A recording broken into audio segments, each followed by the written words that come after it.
Síða 5 á blaðsíðu F16, verkefni 10. Við ætlum að setja talnaútlit á hólf og formúlur. Þetta er 0,75 og svo framvegis.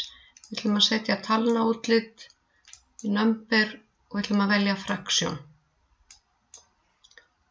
Síðan ætlum að segja að talan í hólfinu B2 er jöfn og talan í hólfinu A2 og ég ít á Ctrl og Enter. Þannig að 0,75 eru 3/4. Það kemur í broti og ég afrita niður og þá fæ ég þetta hér. Talan birtist sem almennt brot og Excel notar töluna umreiknaða í tugabrot. Þegar hún reiknar út úr því þá notar hún þetta þó að talnaútlitið sé svona.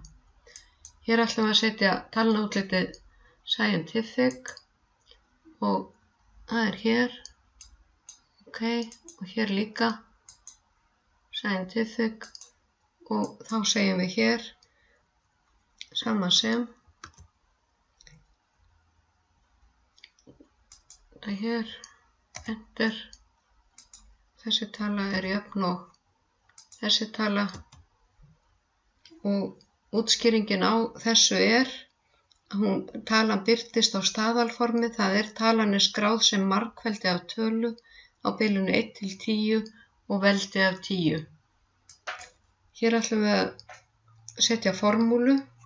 Ætlum að segja sama sem talan í D2 margfelduð með 10 í öðru veldi og veldið fáum við með því að halda niðri altnappi vinstra megin bilslá 0,94 og 2.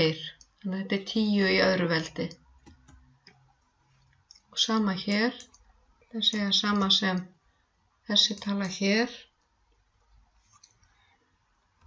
sinnum 10 og allt og 0,94 og í öðru veldi.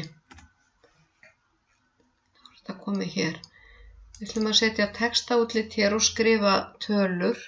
Ef við skrifum tölu eins og stendur í bókinni, við ætlum að skrifa töluna 1 til 5 og ef við setjum ekki rétt talnaútlit þá fáum við 1. maí. Þannig að við skulum setja þetta hér, fara í number og velja textaútlit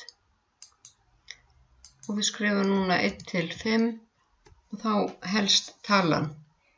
Og síðan skrifum við 6 til 10, 11 til 15, 16 til 20 og 21 til 25. Og þá er komið textaútlit. Þannig að í þessu verkefni er talnaútlitið á hólfum valið hér, samkvæmt fyrirmynd. Og ég ætla að vista, þið vinnið sjálf verkefni kortavelta. Það eru allar leiðbeiningar í kennslubókinni.